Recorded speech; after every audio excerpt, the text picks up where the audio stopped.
Hello, everyone, and welcome back to Gridiron 2023. Dr. Ron Poniewasz and Professor Larry Kelly, the guy that will instruct us on all things football around the county. And Larry Kelly, we appreciate you for joining us here on Gridiron. He's a member of the Luxembourg, Garbutt, Kelly & George law firm, a former ninth grade basketball coach boys at Newcastle High School, and now former Shenango baseball coach. Larry Kelly, thanks for joining us. Thanks for having me, Ronnie. I appreciate it. And you finally threw some recognition towards a guy that I've been touting all year as a difference maker in a football game and for a football team, Josh Wilkins. Tell us about Josh Wilkins. Yes, Josh Wilkins, a relative, I believe a nephew of Jeff Wilkins, former professional football kicker, NFL kicker, Josh Wilkins, a Mohawk senior. He made a 45-yard field goal for the Warriors and was 2 of 2 on extra points last week in a 17-12 win over Imani Christian. Some may remember Jeff Wilkins. I sure do. Kicked in 2 Super Bowls for the then St. Louis Rams. Super Bowl 34 against the Tennessee Titans, and then Super Bowl 36 against the New England Patriots. But Josh Wilkins, got a great guy to learn from. 45-yard field goal last week. Listen, this young man's been doing it all year, and that you don't think those 2 extra points and that 45-yard field goal was huge in Mohawk's 17-12 win over Imani Christian? Listen, has he missed an extra point all year? I'm not so sure he has. And when you look at what he's done, he has 3 field goals over 40 yards and one that's 37. You know, that's a weapon that in a close game, and, you know, these playoff games are close games. The difference between winning and losing is infinitesimal. It's this. And to have him and that as your weapon, this kid's a Division I football player, and I'd be anxious to know if he's had any Division I opportunities presented to him. Well, as his Athlete of the Week story will run in Wednesday's paper, toward the end of the story, it says that he, plans on playing college football. I believe Youngstown State is a school that he's interested in, so that's Division I. That's championship subdivision, football championship subdivision. That is. Formerly known as Division I AA. If you don't recognize FCS by now, it has been FCS for I don't know how long, but he plans on going to Youngstown State. I believe he could kick there for sure. And Larry, he would be, I believe, the 3rd kicker. Well, he'd have to make the NFL, I should say. If he made the NFL and went to Youngstown State, he would be the 3rd kicker that attended Youngstown State to make the National Football League. We just mentioned Jeff Wilkins. Josh Wilkins would be the 2nd. Any idea who the 3rd one was? George Blanda. No. Paul McFadden from the 80s. I don't remember that name, but this young man is different. I've been watching high school football a long time. And there are very few kickers who I've seen who have been as consistent kicking field goals and extra points as this young man. Mm-hmm. And again, to have 3 field goals over 40 yards as a high school kicker and another one 37, just a tick under 40 yards is special. He's a difference maker in a close game. His extra points are automatic. And as we know, the kicking game is so important. You're the one, Ronnie, that says it all the time, that the kicking game is so important when you're talking about a high school football game, especially a playoff game. Yeah, absolutely. And here's the other thing about Josh Wilkins is he kicked last week that 45-yard field goal on field turf, naturally, at Moon High School. The 49-yard field goal that he set the school record on was at home on grass. So anything he does this week at West Allegheny, they also have field turf. If he goes on to play in college like he plans at Youngstown State, they too have field turf. So what he put on film last week and anything he puts on film this week will only benefit him in the long run in college. He is a great kicker. He's a difference maker. And I've been saying this all year. And it's about time that the Newcastle News made this young man Athlete of the Week. He is so well deserving. And we see it so often. And you're the guy that pointed it out, Ronnie. The ability to convert those extra points is so important in a playoff game. And look what happened to Nishanik. And I'm sure we're going to talk about that. Mm-hmm. You know, the call, excessive celebration. I watched that on film. That was terrible. That was terrible. But what ended up happening is it's a 15-yard penalty. And now you're in a situation where you're the line of scrimmage is what? It's the 18-yard line. Yeah, something like that. You need a 35-yard field goal to convert an extra point, and that's asking a lot of a high school kid. But it's not asking a lot of Josh Wilkins. This young man he's a difference maker. Yeah, absolutely. So far this year, he has made 5 field goals, 47 extra points, and scored 62 total points. His field goals are from 37, 21, 41, 49, and 45. So certainly outside of the 21, no gimmies, no chip shots. He's earning his money. I mean, this is big time conversions. I mean, the guy, I was watching the Buffalo Bills and the Denver Broncos. The pro missed a 41-yarder at the end of the game, and but for 12 men on the field, Denver doesn't win that game, and he got another chance. So when you got a high school kid making them from 45 in a playoff game that was a one-score game, that's a different breed of cat right there. Or I should say a different breed of warrior right there. Josh Wilkins. I noticed this young man last year kicking some long field goals. And as we've said so many times this year, his kicks have made a difference. He's a difference maker. And I want that ace in my deck of cards in a close game. Yeah, and we're talking about his field goals and his extra points and the points that he puts on the board. The one thing that we haven't mentioned yet, and I'm trying to remember from reading it in the story a little bit ago, I want to say it's 53 total touchbacks. That's putting the ball in the end zone. Wow. Yeah. Oh, yeah. And I know every coach, every high school football coach, when they're kicking off, holds their breath. In hopes that the return, doesn't change the field position, or worse than that the return man doesn't take it to the house. So when you got a guy kicking it into the end zone every time, it takes a lot of pressure off your kick team, because I believe if it goes into the end zone in a high school game, you're not allowed to run it out, if I'm not mistaken, Ronnie. So there's no choice. Yeah, it's funny that you bring that up, because I was just going to say, you are correct. That is the NFHS rule, that once the ball goes into the end zone, be it on the fly or on a grounder, it is a dead ball. It is in fact a touchback. I saw a clip, McKeesport, I believe it was, and I'm trying to think who they played. I'm having a mental block. I just can't think of who they played. Team tried a field goal, a long field goal, upper 40. I saw it. Yeah. The guy was in the end zone by a yard or two, and he brings it out, and I'm thinking, okay, so I start reading the comments, like, why are we watching this video? And then I start thinking, isn't that a dead ball? And that was one of the comments. Shouldn't referees know that? They should, but they didn't in that game. And the kid goes 102 yards for a touchdown. That's a terrible way to lose a football. He took it to the house. Yes, I saw that, and they didn't know the rule. Right.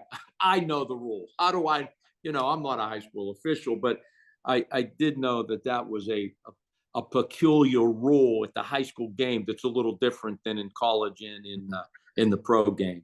But Josh Wilkins, if you're playing playoff football, I want him on my team. Yeah, it has to be a rule for safety, because if it's not a rule for safety, I don't understand it. If the kid wants to take it out, be it 1 yard deep or 9 yards deep, let him have at it. It's on him, but it's got to be a rule for safety. And if it's not, I have no idea why it's in the rule book. Yeah, who knows? I don't try to figure out some of the high school rules, but it's a big advantage. I do believe to have your kicker kicking it in the end zone every time. Yeah. Because as I said, I know that high school coaches, they tend to hold their breath on these kickoffs because they don't often have, they're trying to give their starters a rest. So their special teams players oftentimes aren't regular players, and this might be their only action in the game. And so, they're not the starters. Mm-hmm. So if you can kick it in the end zone, makes life a lot easier for the head coach, a lot less stress. Yeah, one of the points that Tim McCutcheon made, Mohawk coach Tim McCutcheon made regarding those touchbacks, most specifically in that game, the 17-12 win over Imani Christian. Imani Christian wanted the ball first. Apparently they won the toss and they wanted the ball. And Coach McCutcheon thought, hey, you want the ball? Go for it. Our kicker puts it in the end zone. We already know you're going to get it at the 20-yard line. You got 80 yards to go. So that's a great assurance for the coach, knowing that more often than not, yeah, you want the ball? Okay. Now you got to drive it on us because you're not going to get a return. Yeah. Oh, yeah. Honest. It's peace of mind for the head coach. When you got a kicker, how many 53 times he kicked it in the end zone? If I remember correct, yeah. Mm-hmm. Yeah. The young man's a difference maker. And that's why Mohawk is in the semifinals for the first time in school history. And with the weapons they have, I like their chances against Still Valley. Yeah, and they've played 12 games, and if it's 53, that's about 4.5, touchbacks per game, which naturally you certainly get one kickoff, every game, every team gets one, because even if you lose 45-0, you get one kickoff, either the opening or the second half kickoff. But to have 4.5 roughly, that's quite a bit of touchbacks in the course of a game. It absolutely is. And field position, especially when the weather gets a little inclement, is huge in a high school football game. Field position is huge. Mm-hmm. All right. Josh Wilkins, Mohawk senior, for his 45-yard field goal and his 2 for 2 on extra points in a 17-12 quarterfinal win over Imani Christian, is our athlete of the week. Come on back. We will rehash the 4 high school football quarterfinal games, 3 high school quarterfinal games, and the semifinal game that Wilmington competed in. We'll do that next right here on Gridiron. We all know there's an advantage to being the home team, to playing at home. And at LGKG, we have been your home team for over 90 years. We're more than just a law firm. We're your friends, your neighbors, an advocate when life takes an unexpected turn. We're not just lawyers that practice law. We live in this community, just like you. When you need us most, we're at our best.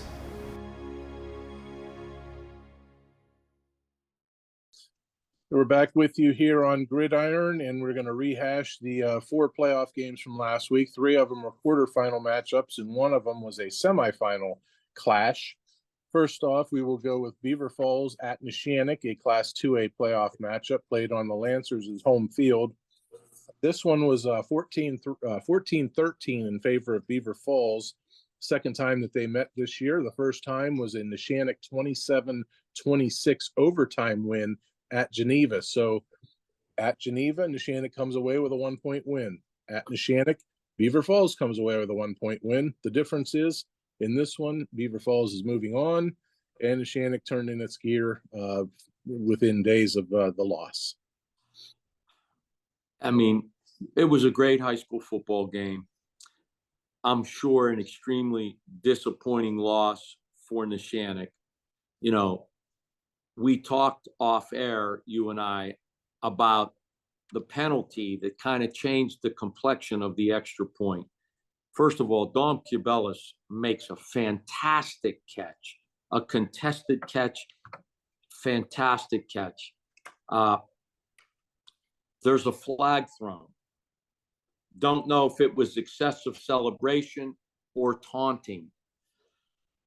I watched the clip that Jimmy Dodson put up on social media.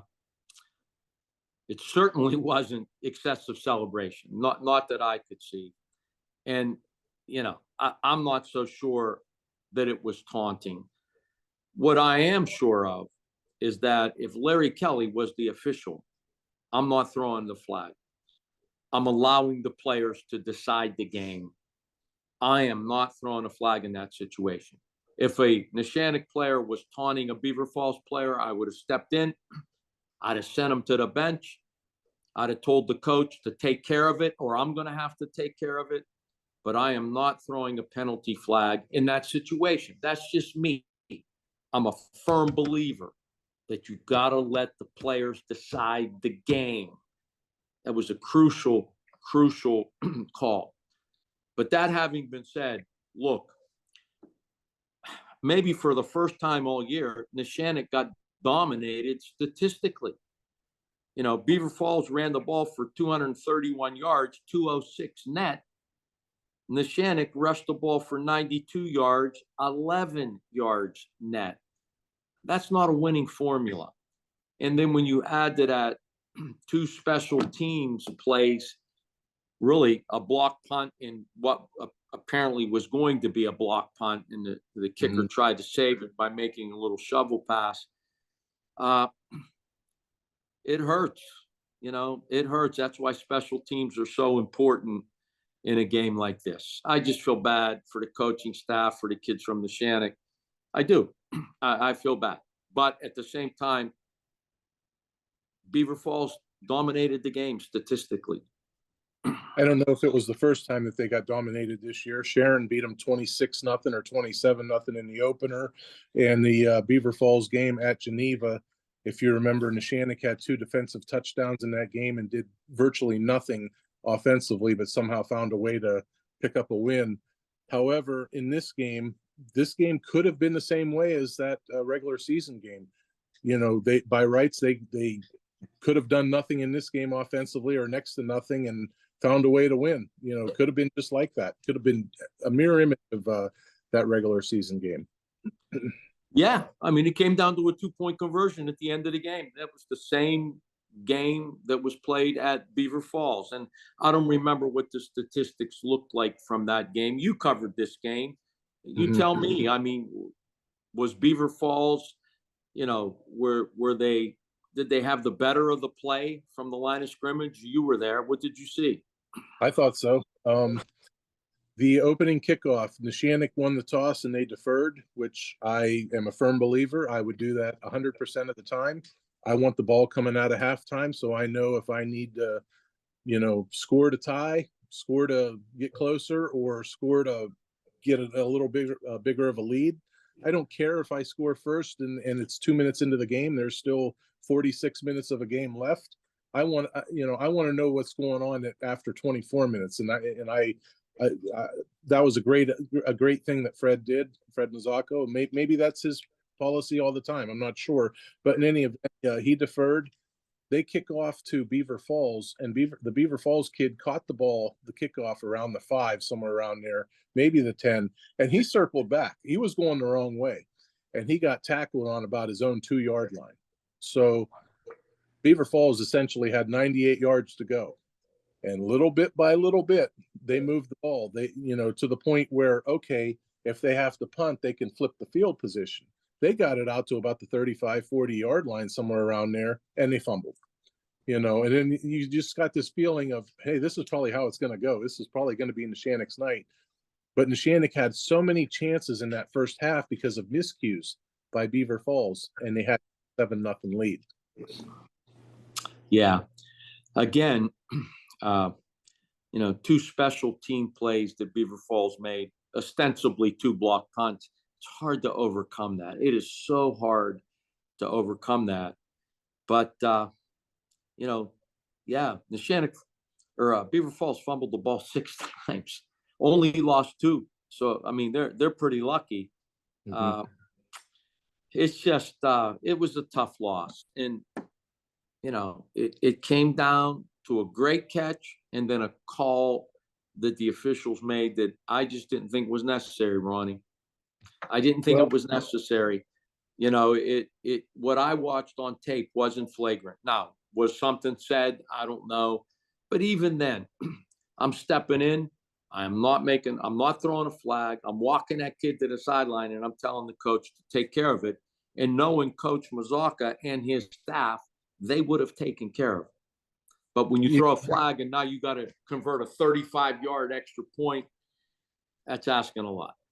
Yeah, you and I are on different sides of the fence on this. I don't know if you saw a week or so ago in the NBA, Milwaukee's Giannis Antetokounmpo was kicked out of an NBA game. He already had one technical foul. He drives the lane, slam dunks, and has to give a 10-cent ugly glare at the opponent that he dunked on. Technical, you're out of here. And nobody liked it at all except this guy. Why? Because you can't do that. Can't you play the game? Can't you just play basketball and score points and play defense? No, you got to be a jerk. Go. Get out of here. Listen, I'm with you on that. I've coached for 25 years. You know, when I was coaching baseball, one of my guys from Shenango hit a home run. Run around the bases like you've done this before. You know, that just don't show anybody up. We don't need to dance around the bases. That's me. We talk about this all the time. The best example of how an athlete should act was Malik Hooker. Mm-hmm. He was on ESPN's top 10 twice because he tomahawk dunked on people, and he never stood over anybody. He never beat his chest. He went back and played defense. Yeah. And I think that's a credit to Malik. It's a credit to the coaching staff who coaches that. You know, when you're the head coach, you got to coach everything. When I was the head coach at Shenango, I used to coach the national anthem. How are we going to stand when they're playing the national anthem? How are we going to run around the bases if you hit a home run? How are we going to act, you know, in victory and in defeat? And, but I still wouldn't have made the call. I understand. I'm with you. That should never happen. Mm-hmm. But it didn't appear flagrant to me. And if I'm an official, with what? How much time was left in the game? I think it was 5 seconds into the fourth quarter. I want to say it was 55. And the reason why I'm okay with that is because if you don't step in there and show authority, there could be fights. And I don't care if it's Neshannock Beaver Falls or if it's Cornell and whoever. You know, it doesn't matter if it's big programs going at it or, you know, what have you. It does not matter. But Ronnie, the good officials, and I coached basketball for 20 years, the good officials, if one of my players was acting up, would come to me and say, hey, coach, take care of number 10. And if you don't do it, I'm going to have to take care of it. Mm-hmm. And I would literally then bite number 10's head off and say, look, we don't act like this. This isn't who we are. Stop it. And I'm sure if that official went to Coach Mazaka, he would have done the same thing. Hey, coach, number whatever was acting up, take care of it. If you don't take care of it, I'm going to have to. And I'm certain that Coach Mazaka would have taken care of it. That's just me, Ronnie. Give the coach a chance to take care of it before you got to start throwing flags or calling technicals in a basketball game. Well, he had 3+ quarters to take care of it. I'm not sure that, you know, he didn't have those chances. You know, I can't speak for that, but, you know, it wasn't like it was the first drive of the game. However, you wouldn't call it. I would have. I'm not so sure exactly how soon it was into the fourth quarter. I'm pretty sure it was 5 seconds in. I seem to remember writing down 5 seconds into the fourth quarter. But here's the thing. I'll ask you this. This is a yes or no question. Do you feel that was the reason why Neshannock lost? Yes or no? No. Okay. I don't think so either. And I think we're going to disagree on why we don't think that was the reason they lost. My reason that I don't think that they lost, there's 3 things. Okay. Number 1, you get the ball back with about 3 minutes to go. 2 first downs, game's over. You win. Got 1 first down. That's number 1. Number 2, punting out of your own end zone. Get the punt away. You then play defense and you win. Yep, couldn't do that. Next one, you give up a touchdown. Now it's 13-12. Make a stop. Get a stop on a 2-point conversion and you win. Nope, couldn't do that either. That's 3 things. You know, they had their chances, Larry. They had their chances. There's no way. Ronnie, I agree with you. Listen, Beaver Falls played better. Yeah. They did. they made, as Coach Tallman likes to say, the weighty plays in the weighty downs. I mean, they basically blocked 2 punts. They made a stop in the fourth quarter when they needed to make a stop. They dominated the statistical analysis. So Beaver Falls played better. And, you know, I'm not going to say they did not deserve the win. And in that extra point, certainly that call wasn't the reason Neshannock lost. I'm just telling you, I'm letting the players decide the game.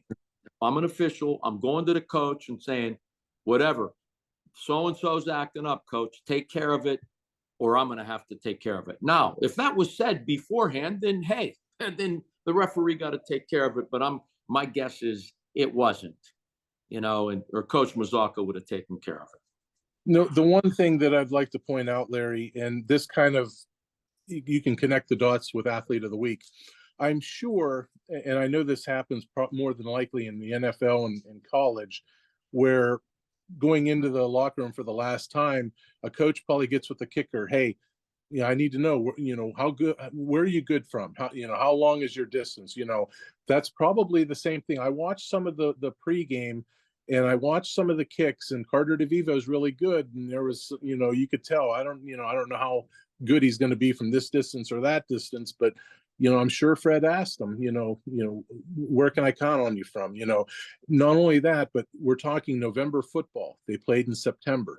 September and November are different because of the temperatures of the year.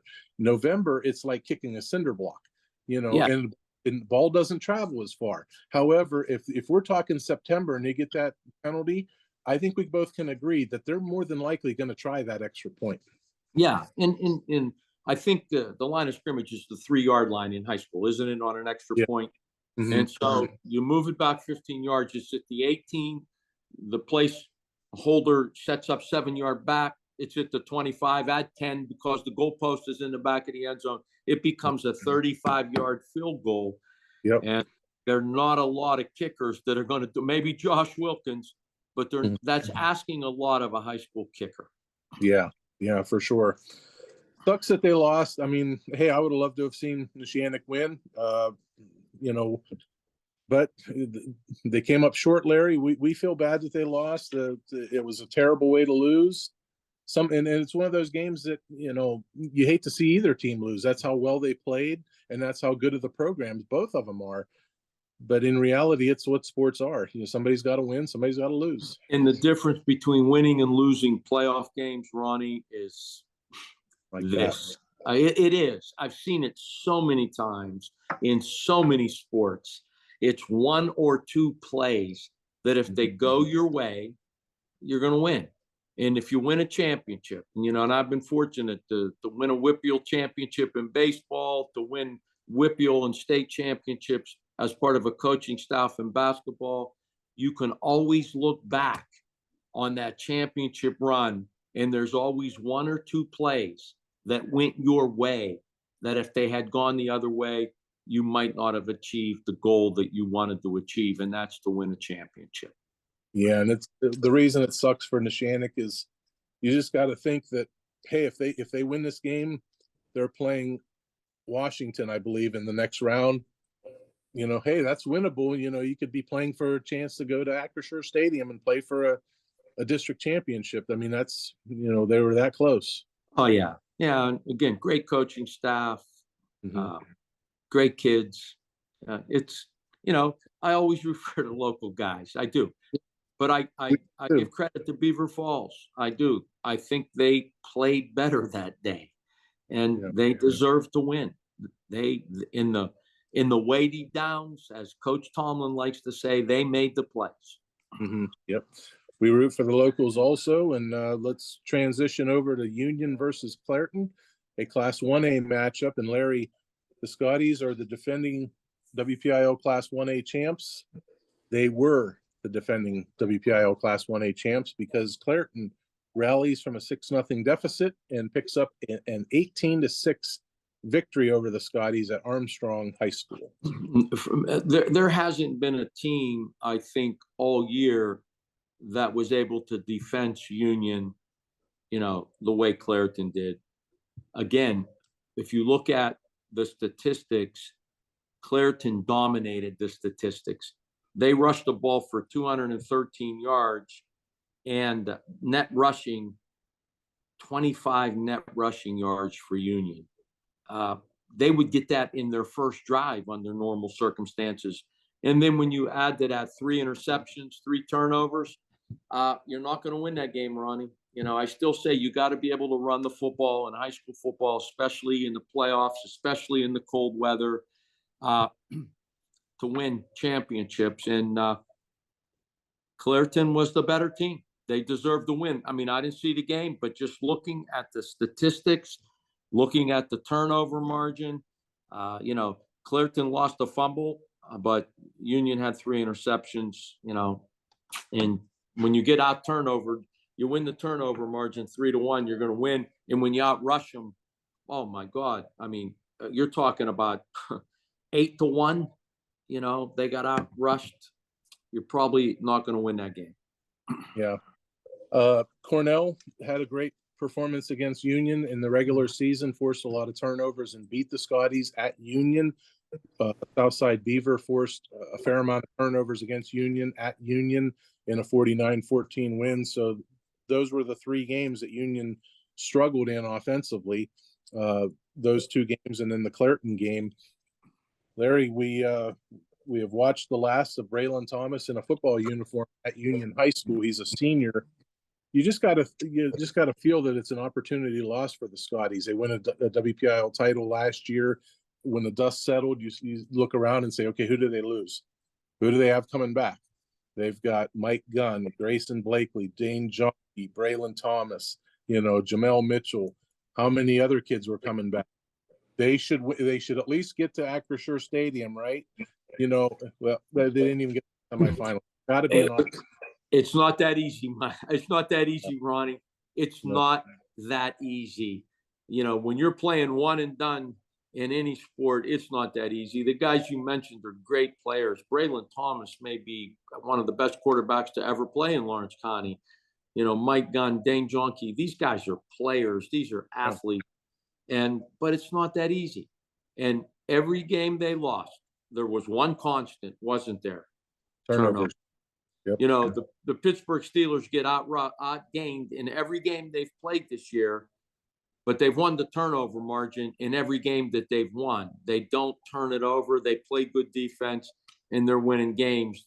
And, you know, they're winning them ugly, but they're winning them. At the end of the day, there are no style points in football. This isn't gymnastics. It's the final score. That's all that counts. And unfortunately for Union, in the games that they were beaten, it was turnovers, and it was turnovers.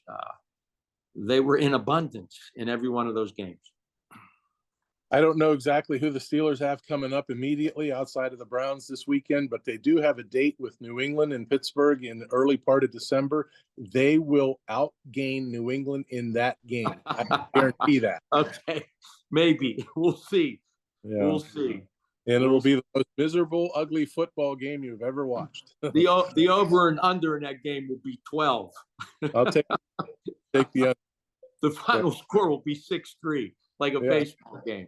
It wouldn't surprise me. It wouldn't surprise me. But, you know, Union had its chances, and next thing you know, I mean, it's going to the fourth quarter. It's anybody's ball game. It's 6-6. Excuse me. You just, at that time, you're thinking, hey, Union's got just as good as chances Clairton to win this game. They got the experience from last year, getting to Acrisure Stadium, and, you know, 67-yard scoring pass and then a 6-yard run. Ball game. Yeah. I mean, it wasn't so much. I mean, look, you give up 18 points. That's a pretty good defensive effort. Mm-hmm.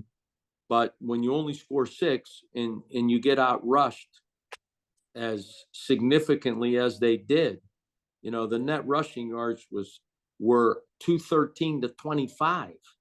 I mean, that's domination.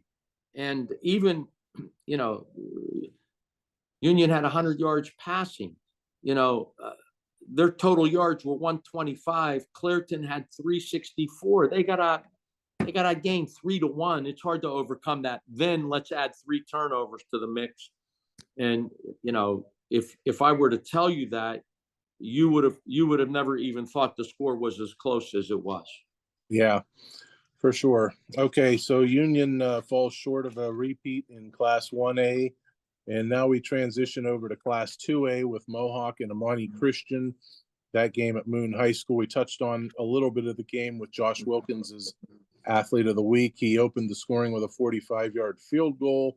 They go up 3-0, and Imani Christian comes right back, and they go up 6-3.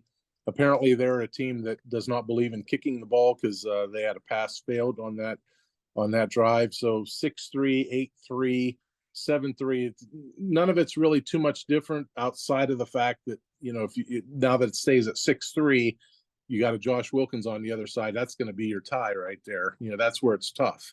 I want that kid that can kick extra points. I do. Mm-hmm. I want that guy who's automatic, and that's Josh Wilkins. I venture to say Josh Wilkins, if he's playing for Imani Christian, they probably win that game. Yeah. Let's take 3 points off of Mohawk. Let's give those 3 to Imani Christian and add 2 extra points, and they win that game 17-14. Again, it's such a fine line between winning and losing. But once again, the Mohawk, I mean, come on. Dante Retort, you talk about the ability to make a contested catch. He's one of those guys. And it isn't Jay Rona who is now just throwing touchdown passes. How about Bobby Fadden? It must have been a trick play. Touchdown pass, 32-yard touchdown pass to Joe Nell.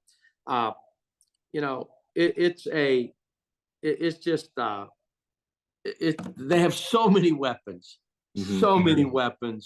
and a kicker who's a wild card that can make a difference in every game. They deserve to be going to the next step. They deserve it. Yeah, somewhere out there should be somebody from Mohawk yelling at both of us for not providing the names of 2 vital pieces to that football team.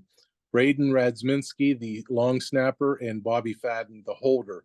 Those are 2 key components, and Bobby Fadden, certainly a good hands person, good wide receiver, good possession receiver, so that's why he's a holder, good with his hands. And Braden Radzminski, who's only a freshman, if I read right, that's pretty impressive. You're putting a lot on the kid, and he's delivering with long snaps. So that long snapper is a real specialty. I mean, if you're really good at this, you'll get a Division I scholarship, and if you're really good in college, you'll have a spot on the 53-man roster of a professional team.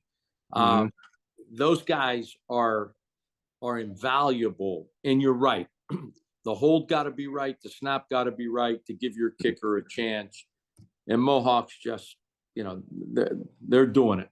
I'd love to have seen the statistics in the game. We don't have their team statistics, but look, they have weapons, and with one exception, Neshannock is the only team that held this team down this year. They're capable of putting up a boatload of points in every game. Yeah. 2 words for you, Larry, that you probably know and you'll recognize it. Laces out. And Bobby knows how to hold the ball. That's for sure. He's a great athlete. He's a great basketball player, and he's a darn good baseball player. Yeah, those guys, they're really difference makers. All 3 of those guys. We'll touch on more of Mohawk in the schedule portion, which is our next segment. So now we transition over to the Saturday game, which was the Class 2A District 10 semifinal game, Wilmington versus Farrell. This game was held at Hickory High School. Larry, the Greyhounds, boy, they really battled. To me, this game, and I don't know if you would remember it, maybe if I start explaining it to you, it'll ring a bell. I believe it was the second Southern Columbia matchup, where the first one they got blown out real bad, and we're thinking, okay, here it is again. They're going to play Southern Columbia. It's going to be one and the same, and they're going to halftime either with a small lead or if it was tied. I believe Southern Columbia scored on a controversial score right at the end of the half, and in the second half, they just blew them out. The same thing here. It was 6-0 Farrell, then 7-6 Wilmington, and then ends 36-7. Farrell is they're a really good football team, Ronnie. I think they could be a state champion. Mhm. That's how good they are. And you know, when you look again at the statistical analysis, I mean, they weren't dominated, Wilmington here. They had 12 first downs. Farrell had 10. Wilmington, true to form, ran the ball for 204 yards. Farrell ran it for 51. Now, Farrell did throw the ball for 190 yards, but when you look at the total yards, Farrell had 241. Wilmington had 210. Turnovers, they each had, Wilmington had 2. Farrell had 1. So, you know, when you look at the game from a statistical analysis, that box score, it belies the final score in the game. Now, I wasn't there. I don't know if you were there. I don't know, you know, what the difference was. But when you look at the box score, you'd have never believed that the game from was so one-sided.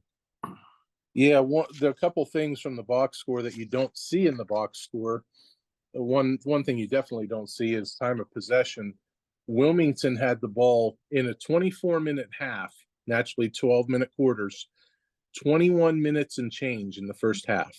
That meant Farrell had it for 2 minutes and change. That we talked about. That was the formula, right? That was the formula. You have to control the ball. Farrell has big play capabilities. And, you know, Wilmington did that. The other thing we said, though, that would probably have to happen in Wilmington's favor is to create some turnovers.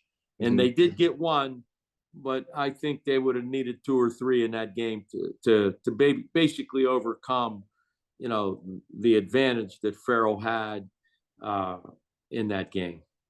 Yeah, and one of the things Brandon Fillion told me is not only do we have to possess the ball, and they did for quite a good bit, especially in the first half, those drives have to, you know, end in points.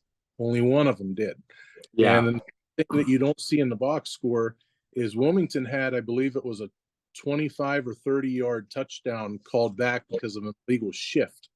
And that drive ended in a turnover on downs. They were winning 7-6 at the time.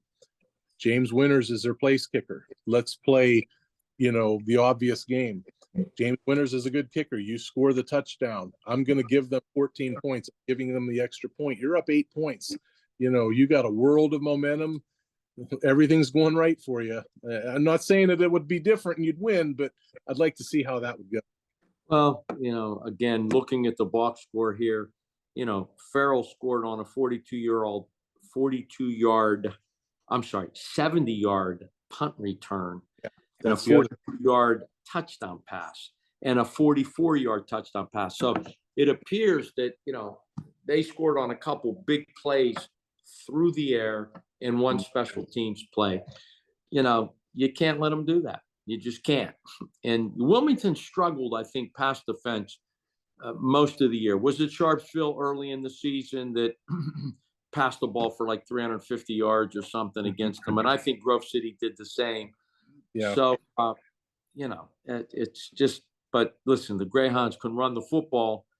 And when you possess the ball for 21 out of the 24 minutes, you're going to win more games than you'll lose.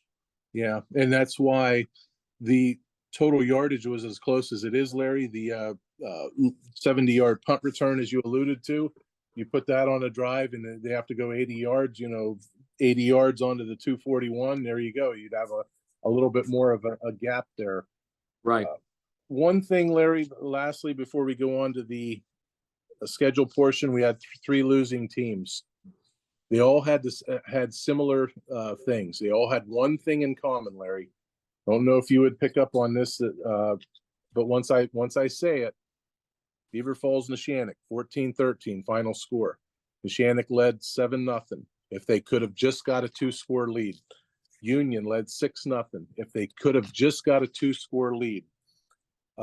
Wilmington led 7-6. If they just could have got that second touchdown. They all 3 had the same thing. If they just could have got that 2-score lead, not that 14-6 is a 2-score lead, but the way you're running the ball, if they just could have got that 2-score lead, all those teams you just got to think that we'd at least have two more teams playing this week. Well, listen, if you get a 2-score lead, then what you would hope to happen is that you would get your opponent out of character.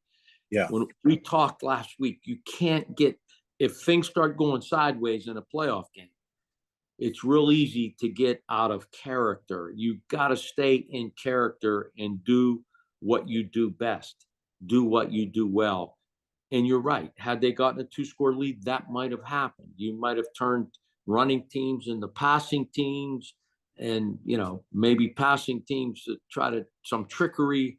You could have changed the complexion of the game. But in all three of those games, the team that held the statistical advantage won the game. They won the game, and these were large statistical advantages. These were pretty, except for Wilmington. They were pretty, Neshannock, Beaver Falls, outrushed them 3-1, and same thing with Union. They got outrushed 3-4-1. You can't do that, I think, and win. Just Larry Kelly's opinion. Okay, we have one more segment to do here on Gridiron. We appreciate you joining us for this week, and we appreciate you sticking with us through our long-windedness and we probably come off as two blue-haired elderly ladies at the hair salon talking football, but we appreciate you joining us and staying with us. We have one more segment, and we'll do that next as we talk Mohawk playing in the semifinals for the first time in program history. We'll do that next right here on Gridiron. We all know there's an advantage to being the home team, to playing at home. And at LGKG, we have been your home team for over 90 years. We're more than just a law firm. We're your friends, your neighbors, an advocate when life takes an unexpected turn. We're not just lawyers that practice law. We live in this community, just like you. When you need us most, we're at our best.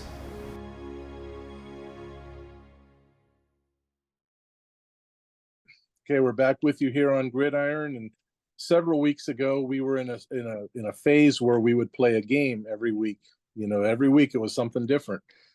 And there was a week where I gave Larry 100 mythical chips, and one was Mohawk has won 3 playoff games in the program's history. And I asked Larry, will they equal those 3 wins and find their way to Acrisure Stadium? And if memory serves me, like I said to Larry, and off air, I think Larry put his chips on Mohawk to win those 3 playoff games and get to Acrisure Stadium. Win 3 this year. Mm-hmm. Look, Mohawk's good. They're going to the playoffs and they're going to win some games. But there's too many things that can happen between now and then to predict 3 wins. Jay Rona gets hurt, it could change the complexion of that team. So I think they're getting to the playoffs. I think if they stay healthy, they're winning games. But I'm only betting 10 chips on them winning 3 of them because we don't know what their health is going to look like, 6-8 games from now. And we're at least 8 games away from playoff time. He's 1 win away as Mohawk plays in the semifinals for the first time in program history. Man, isn't that exciting? I mean, that's really, really exciting. I'm sure the student section is going to be fired up and ready to go. That's what makes high school sports so special. At Newcastle, man, our student section was crazy and special. At Shenango, when we played in the WPIAL championship game, our student section was a difference maker in that game. Man, there had to be 100 kids there, and they were hooting and hollering. And I'm sure Mohawk's going to bring a boatload of young people to this game. And look, I like their chances. Still Valley, they're good, and they have pedigree. We know this, right? They were the WPIAL champs last year, if I'm not mistaken. I think so. Beaver Falls was one of the teams in there because they've been there 3 years in a row. They're going for a 4th appearance. But I mean, Still Valley's a program that has pedigree. Whether or not they won the WPIAL championship last year, they're good. But this Mohawk team has weapons, Ronnie, and they have weapons that are pretty tough to defend. Nobody has held this passing attack down all year. And Neshannock was the only team to do that. You got to be disciplined. You have to you can't get out of your slides, as we like to say in hoops. I'm not so sure Steel Valley has that. I don't know, but this Mohawk football team is good, and listen, I like their chances. I really, really do. Mm-hmm. Mohawk is the 5 seed. They're 10-2. Steel Valley is the top seed. They're 9-1. This game is 7 p.m. Friday night at West Allegheny. Again, it's the WPIAL Class 2A semifinals. And Larry, Steel Valley reached the semifinals with a 21-18 victory over Western Beaver. Reason I'm bringing that game up is Western Beaver also is a Midwestern Athletic Conference representative. However, in addition to that, Western Beaver has a freshman quarterback, Javen Peel, I believe is his name, threw the ball all over the field this year. So that's got to be a huge advantage for Mohawk to be able to say, all right, we kind of mirror Western Beaver. They're a passing team. We're a passing team. What did they do to try to stop Western Beaver? Because whatever they tried to put on film to stop them, let's try to attack it either similarly or differently. Maybe they're not good against the run. Maybe that means a Justin Boston type of game, Larry. You got to dance with them that brung you. And Boston has had a good year. He picks up tough yards. He really does. In the red zone, that kid's tough. But this team slings it. I wouldn't stop slinging it. The Bobby Fadden, the Dante Retort, Jay Rona is a difference maker. What did you notice about that Steel Valley Western Beaver game? 21-18. Somebody missed 3 extra points or attempted 2-point conversions and didn't get it done. My man Josh is making all 3 of those extra points and maybe throwing a field goal on top of it. Look, if Western Beaver throws it better than Mohawk, then I want to see it, because I haven't seen anybody. And I've watched a bunch of games on LCAP, Lawrence County Sportsnet. I haven't seen anybody sling it better than Mohawk. And I haven't seen anybody make contested catches like Mohawk does. I mean, these kids are tough. I don't know how many yards he threw for, but he went over a milestone late in the season. It was either the 2,000 or 3,000 yard milestone for a freshman. I mean, that's awfully impressive. And that was still with a game or 2 to go. So Western Beaver certainly could sling it. And hey, if I'm a coach, I want to see how they tried to line up against the passing team to see, where they're putting their best corner, because there probably has a best wide receiver. Bobby Fadden would be your best receiver. You want to know who you're going up against, what his skill set is. Well, if Bobby Fadden's the best wide receiver and he's pretty good, then Dante Retort is this close. You understand? Because that cat's pretty good too. They have more than one weapon at Mohawk, and Jay Rona is a difference maker. His ability to create both inside and outside of the pocket is pretty tough to defend. Yeah. Steel Valley's lone loss this year as a 9-1 team is a 23-20 double overtime setback to Seton LaSalle, and I believe Seton LaSalle was a 5-5 team. Steel Valley went 7-0 in the Allegheny Conference. Mohawk lost to Union in the season opener. Some will call it week 0. I will call it week 1 because it's the first week of the season. They lost 40-37 at Union. Very competitive game between 2 very good football teams. They also lost to Neshannock in the regular season finale, 13-7. So they have 2 losses on their resume. But however, both of those teams that they lost to are awfully good football teams that by rights could still be playing right now. Absolutely. I mean, the first game of the year, it's almost a scrimmage. It used to be in high school football, there were 2 scrimmages. Now there's 1 and they play a game. But, the game against Neshannock, I'm sure that the people from Steel Valley are going to have that film and try to figure out how to defend Jay Rona. However, it's one thing to have the film and to understand tendencies. It's another thing to do it, Ronnie. You gotta be disciplined to play defense, and it's another thing to do it. I Yeah. look for a high-scoring game. I look for Mohawk to put up a lot of points. And if it comes down to a kick, you know who I'm betting on. Yep.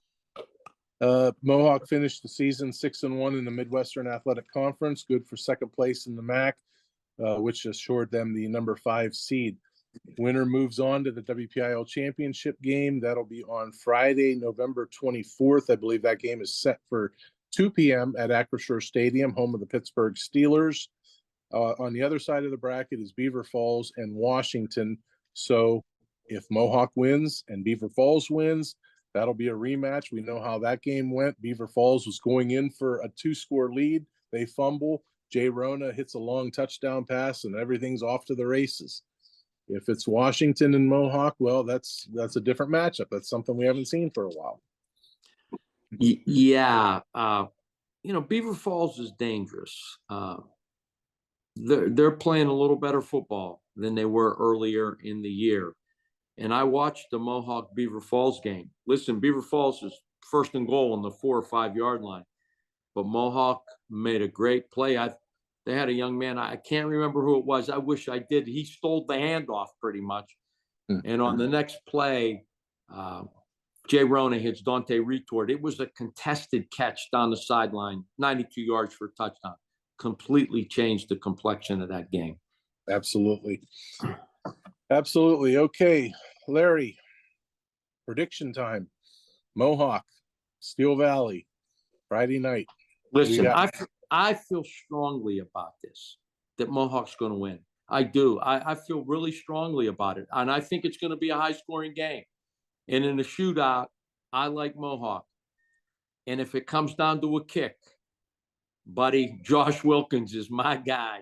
He is my guy. That is a weapon that I don't know if any other team in that bracket of the WPIAL has.